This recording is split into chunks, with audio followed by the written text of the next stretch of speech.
Bismillahirrahmanirrahim. Assalamu alaikum class 3. Today is 5th of April 2021 and the day is Monday and the unit number is 1 Life on the Earth. आज के lecture में हमने unit number 1 का text book page number 5 पढ़ना है। आपके पास जो notes हैं आप उसमें से साइंस के नोट्स का पेज नंबर 5 ओपन करेंगे and the topic is animals of the snowy region. So reading start करेंगे। Some parts of the earth remain covered with snow throughout the year.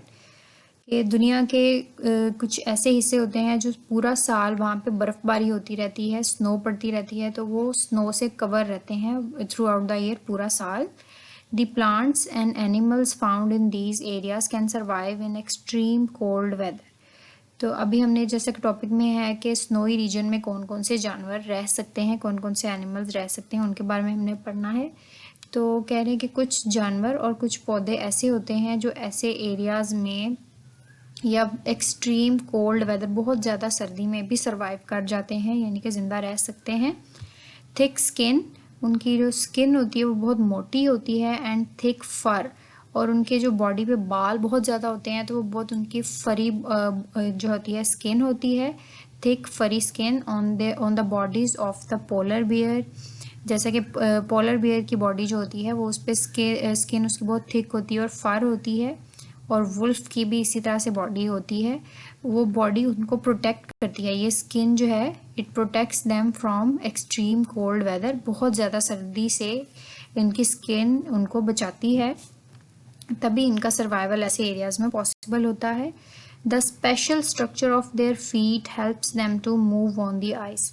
और इनके पाँव का जो स्ट्रक्चर होता है, उनकी बनावट कुछ इस तरह से ख़ास इस तरह से होती है कि उनको आइस पे, बर्फ़ पे चलने में आसानी होती है, बिकॉज़ आइस पे चलना जो है वो इतना ईजी नहीं होता। तो उसकी उनकी जो बॉडी जो होती है, बॉडी का स्ट्रक्चर ही कुछ इस तरह से अल्लाह ताला ने डिज़ाइन किया है कि वो उनको आइस पे चलने में आसानी होती है, और दूसरा उनको एक्सट्रीमली कोल्ड वेदर या बहुत ज़्यादा ठंडा जब मौसम होता है, बहुत ज़्यादा ठंड होती है, उसको भी बर्दाश्त करने में हेल्प होती है। Next, penguins are birds that live in snowy region. और अभी हमने जो है वो ऊपर पोलर बियर के बारे में पढ़ा और वुल्फ्स के बारे में पढ़ा। उसके अलावा कह रहे हैं कि जो बर्ड्स में अगर देखा जाए तो पेंगुइन्स ऐसे बर्ड्स हैं जो कि स्नोई रीजन्स में रह सकते हैं। To keep themselves warm in extreme cold weather, अपने आप को बहुत ज़्यादा सर्दी में गर्म रखने के लिए they live together in groups.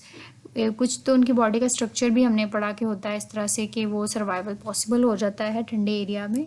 लेकिन दूसरा ये कि अपने आप को गर्म रखने के लिए बहुत ज़्यादा सर्दी में ये ग्रुप्स में रहते हैं, they live together in groups. So reading में आज हमने इतना ही करना है।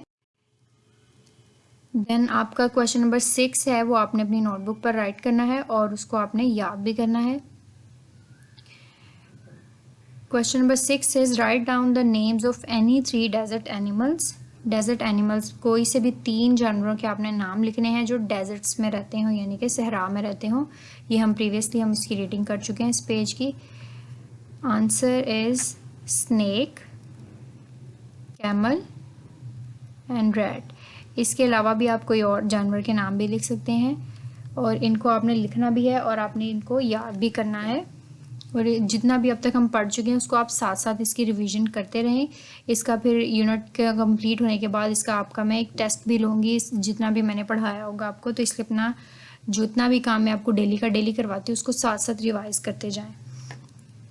That's all for today's lecture.